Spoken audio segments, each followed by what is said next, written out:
Two students talking about driving lessons. First, you have some time to look at questions 1 to 5.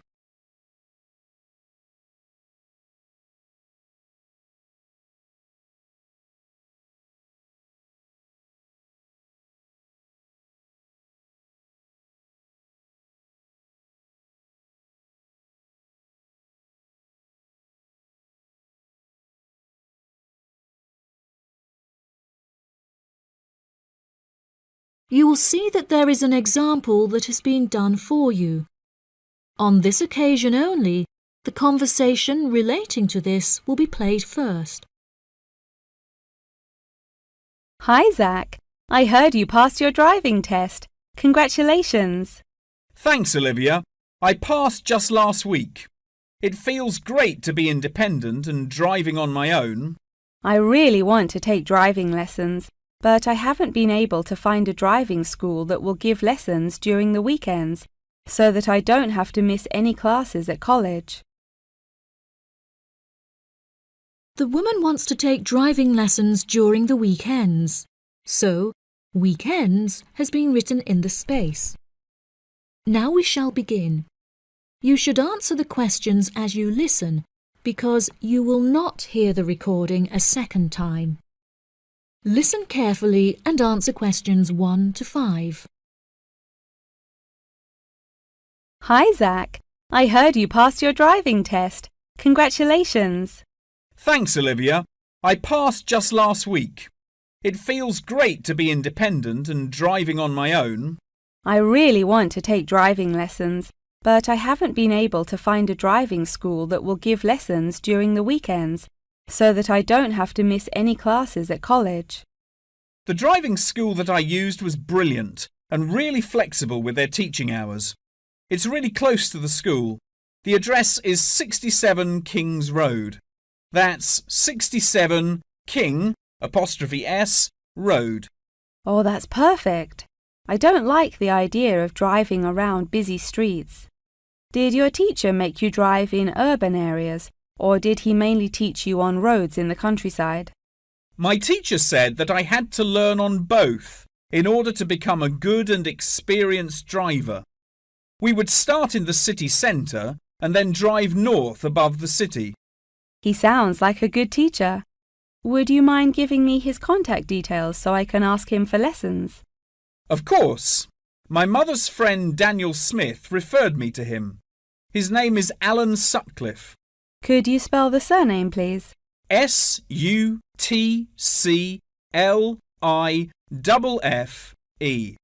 Thanks for helping me out. I'll give him a call tomorrow. I don't know if I should learn in a manual or automatic car. How do I decide? I wasn't sure which type of car to learn in either. In the end, I chose to learn in a manual car because once you've learnt how to drive manually, you can drive automatic as well. Most cars on the road are automatic nowadays. OK, I think I'll learn with a manual car too then. Hopefully the teacher will be able to give me lessons in the evenings after school. It would be much better if you take the lessons during the day. It will be far easier for you to learn when there is enough daylight to clearly see everything going on around you. But you need to be an experienced driver to drive safely at night. How frustrating. I was hoping I wouldn't have to take lessons during the weekends. You're right, though. Safety comes first. Before you hear the rest of the conversation, you have some time to look at questions 6 to 10.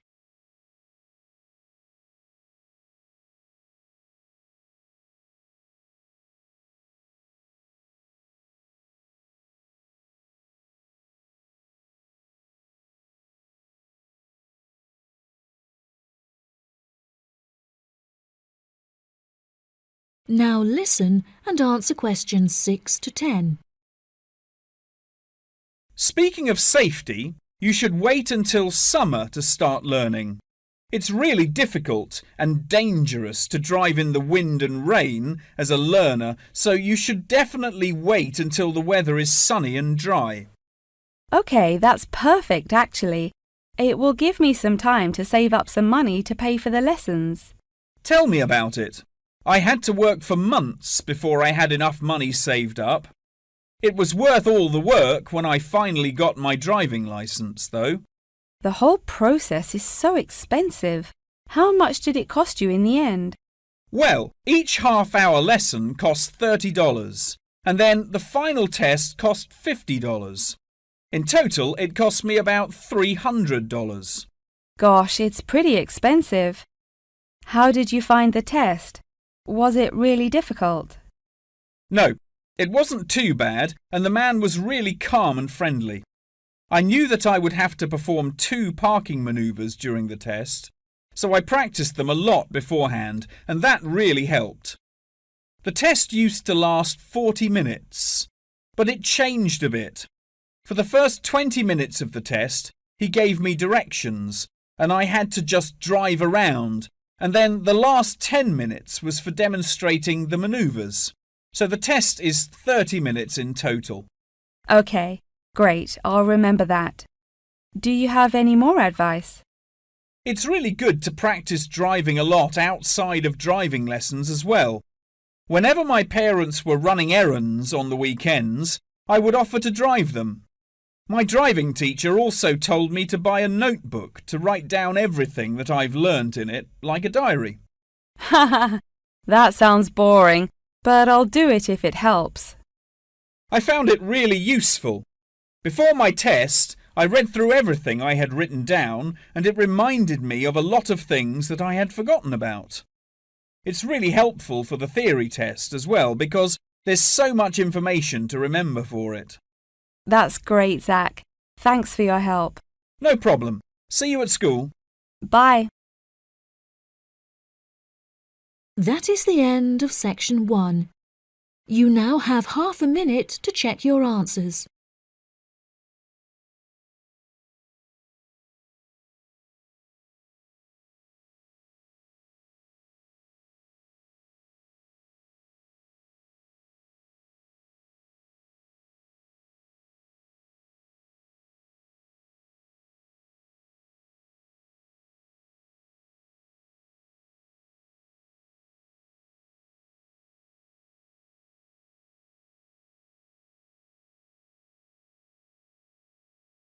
Now turn to section 2.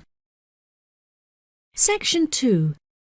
You will hear part of a talk about Mount Rushmore given by a tour guide. First, you have some time to look at questions 11 to 15.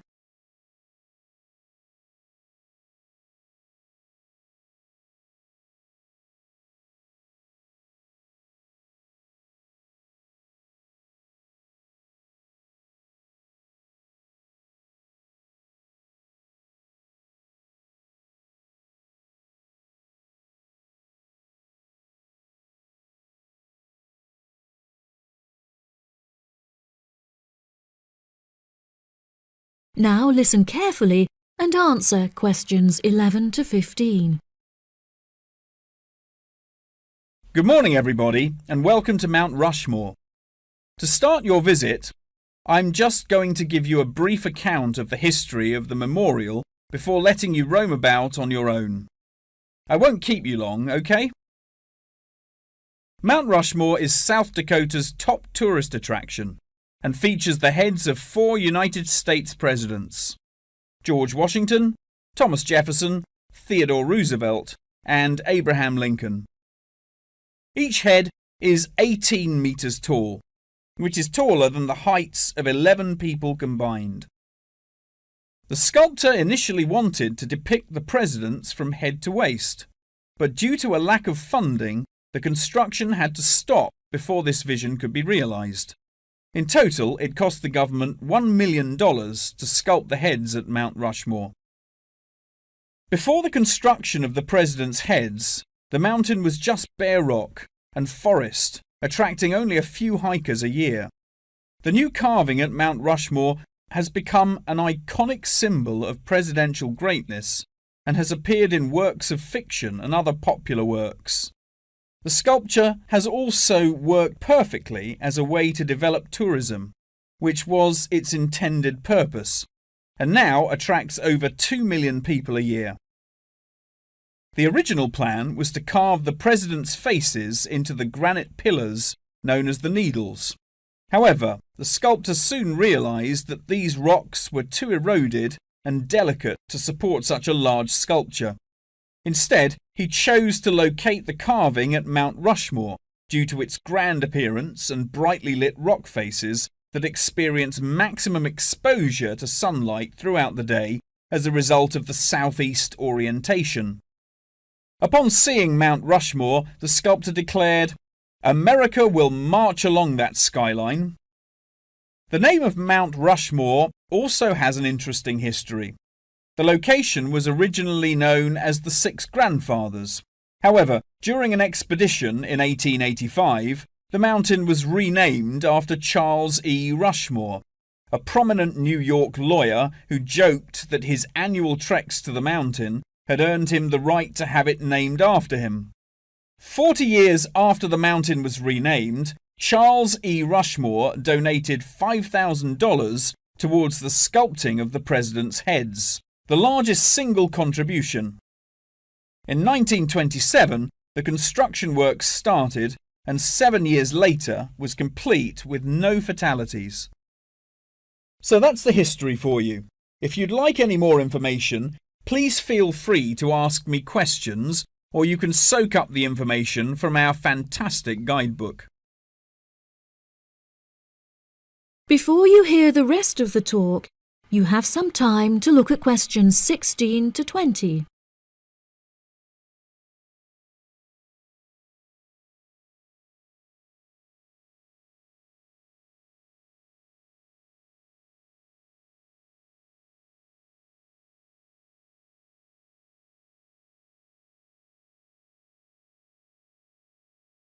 Now listen and answer questions 16 to 20.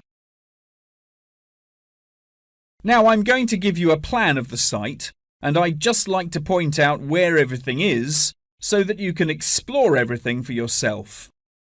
We're currently standing at the entrance, which is marked with the arrow on the map. If you follow the trail up to our left, you will find the information centre. There's a great photo booth there where you can have your photograph taken with Mount Rushmore in the background for a fee of only $10. What a great souvenir! In front of us is the refreshment centre, where you can help yourselves to coffee, locally grown tea, and a delicious selection of cold drinks and biscuits. Be sure to stay hydrated as it can get really hot up here. To our right, not far up the trail, is the gift shop. Here we sell copies of the guidebook, and it's also the perfect place to pick up some small souvenirs for yourself, your family and friends. Now, further up the trail, behind the gift shop, is a big stone building with a workshop. This is where all of our souvenirs are made by hand, which you can purchase in the gift shop, like I said before.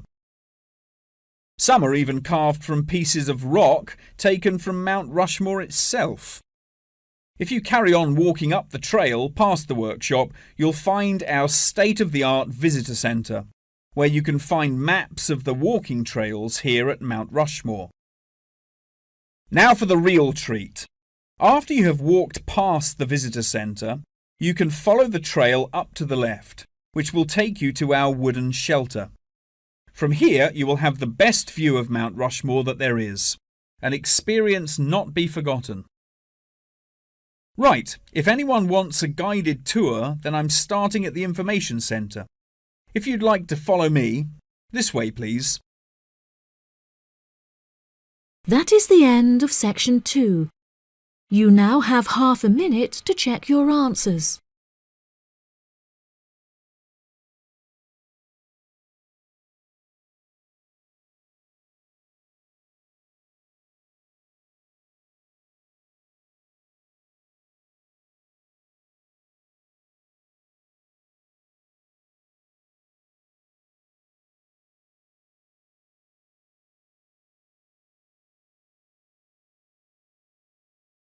Now turn to section 3.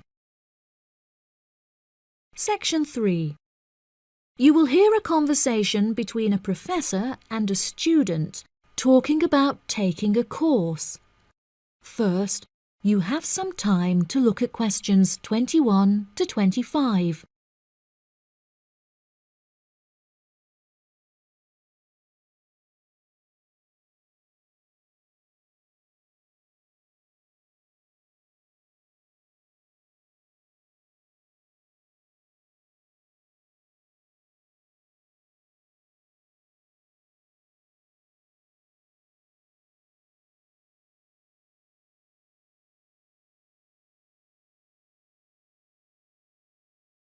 Now listen carefully and answer questions 21 to 25. Excuse me, Dr. Twain. May I speak with you for a minute? Of course, please come in. I'm Charlotte York.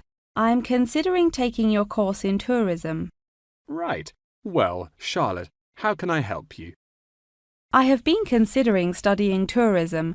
However, it is such an important decision that I would like to seek some advice about it first. Would you mind answering some of my questions? Absolutely. Fire away. Well, I have been discussing courses with my parents, and they are concerned that I will not be able to get a well-paid job with a degree in tourism. The reason that I want to study the course is that I have a great interest in the subject, and I think I would really enjoy it.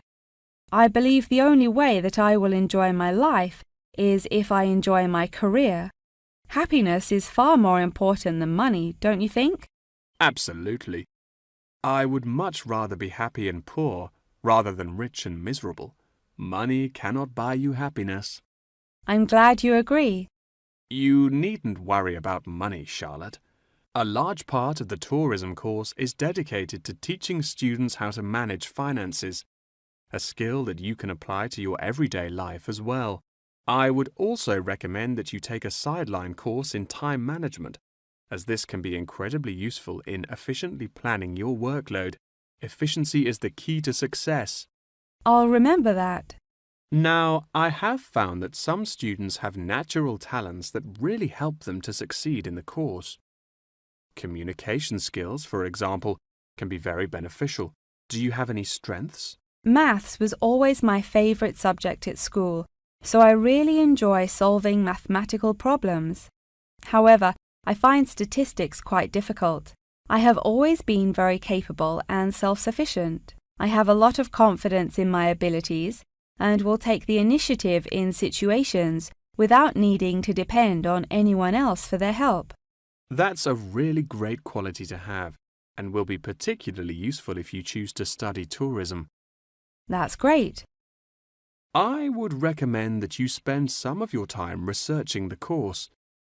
A lot of people who are uneducated on the subject claim that tourism is a shrinking industry and that it will become irrelevant in the future.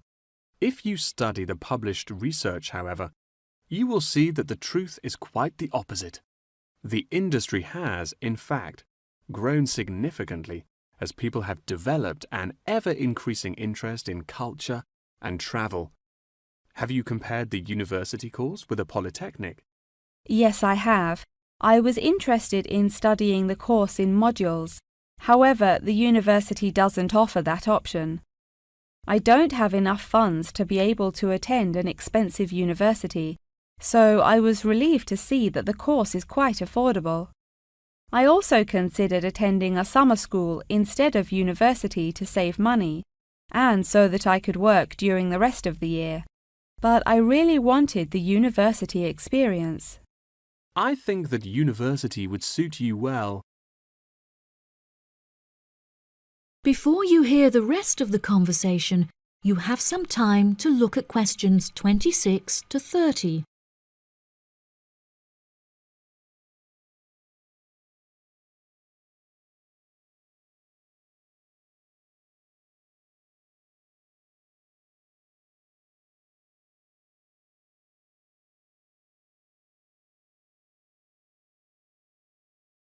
Now listen and answer questions 26 to 30. Now, what about the courses? Are you interested in any of the other subjects on offer? I have looked at a few. I was interested in travel and business as it sounds similar to tourism. That is really worth learning. However, be aware that it is difficult and will demand a lot of your time. Okay, that's good to know. You might find that Japanese is an interesting course and it will teach you valuable skills in speaking the language. Personally, it's not bad and could be of some help, but not that much. Okay, Japanese. Got that. What about medical care? Well, if you have time, the course will teach you a lot about curing diseases and illnesses or dealing with injuries outside, although it's not essential. So, okay, if it's useful, I'll take it. If you enjoy using technology and are worried about fulfilling the entry requirements, computing is very relaxed about the skills that applicants must possess. I'm terrible with computers, so I'm not sure that I would enjoy that course. How about public relations? Yes, I would recommend that course. It would be related to entering the tourism industry, as it will educate you on how to approach clients and develop associations with them. That's great. Thank you so much for your help. That is the end of section 3. You now have half a minute to check your answers.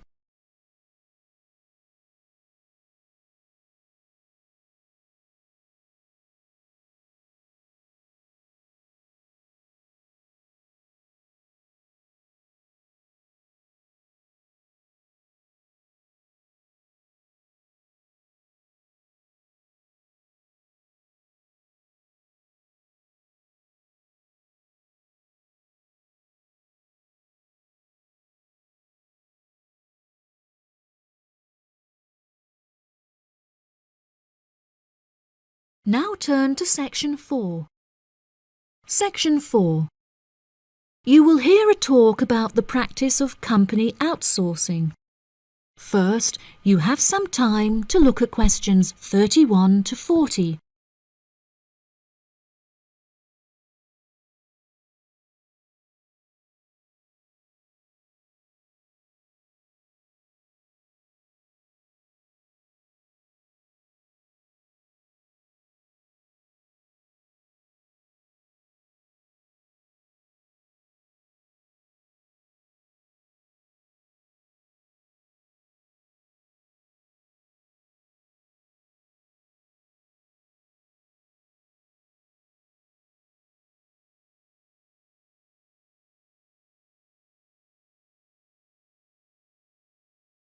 Now listen carefully and answer questions 31 to 40. Welcome, class, to your very first lecture in this series on business in the modern world, conducted by myself, Dr. Toby Bennett. Today, we will be looking into the practice of company outsourcing, using TCP technologies as a case study. Now, for those of you who are unfamiliar with this practice, I will give you a summative definition. Company outsourcing involves the contracting of various business activities by one company to another. This practice will sometimes occur from a Western company to a party based in a third world country, the rationale being to make significant financial savings on lower international labour rates and to potentially increase quality. Now, our case study for today is TCP Technologies, a party located in India that receives outsourced tasks from Western companies. The manager of TCP Technologies is a man called Manjeet Khanna, who has personally developed a series of aims and philosophies by which the company is expected to operate.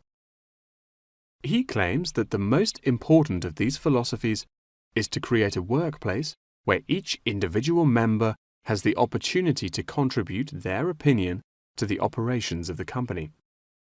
That is to say that he found it important to develop a democratic environment.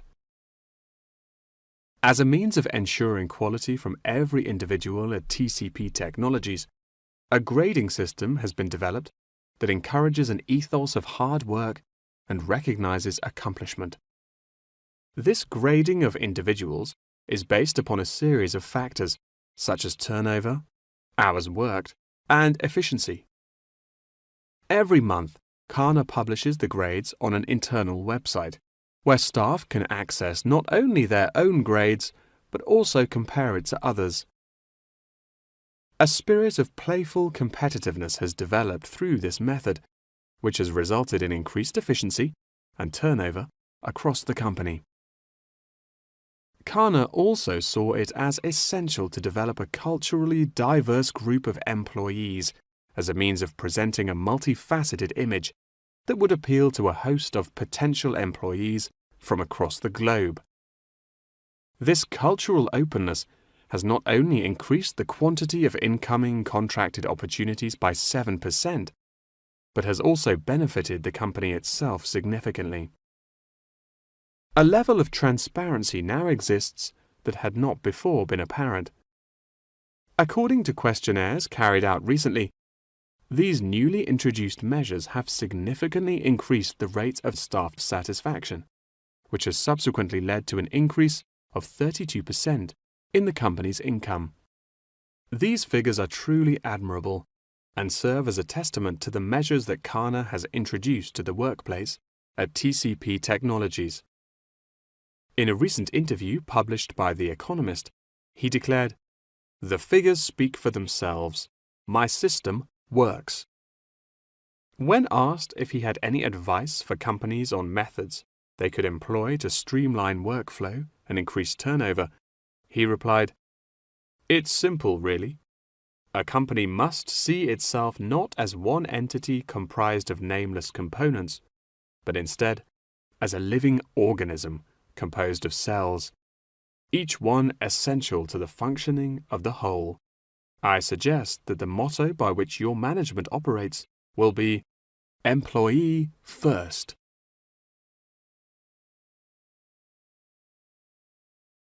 Many benefits have been reaped from the aforementioned changes in management style, such as a significant decrease in staff turnover.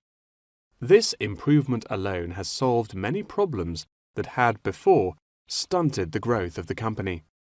A lot of these improvements came from the realization that the solution does not have to be produced internally, but can come from any other company. The grading system also immeasurably enhanced the dynamics of the company. The fact that this measuring system is solely produced for staff members and inaccessible by management means that it cannot be used as a judging criterion for promotion. It has proven itself a relaxed and informal means of stimulating workflow. When asked about specific features of his managing style, Kana mentioned that it is important for him to respond personally to any complaints filed by staff members. Having found the existing complaints process slow and ineffective, he introduced a new online system that created a direct line of communication between Kana and all employees of the company. The complaint form, dubbed by Kana as a ticket, eradicates the middleman, is easily accessible to all employees online, and has an interface that can be instinctively navigated. Any staff-related complaint, such as those relating to air conditioning and food quality, can be submitted directly to Kana via this online system. Entitlement to vacation is also a popular issue discussed through this forum. The main benefit of using this system is that staff must include their personal details on the ticket before they are able to submit it. In the past, anonymous complaints had been the root of much confusion and caused many wasted work hours, so the new system has put a ban on this form of complaint. That wraps up the lecture for today. Please remember that attendance is mandatory. That is the end of section 4. You now have half a minute to check your answers.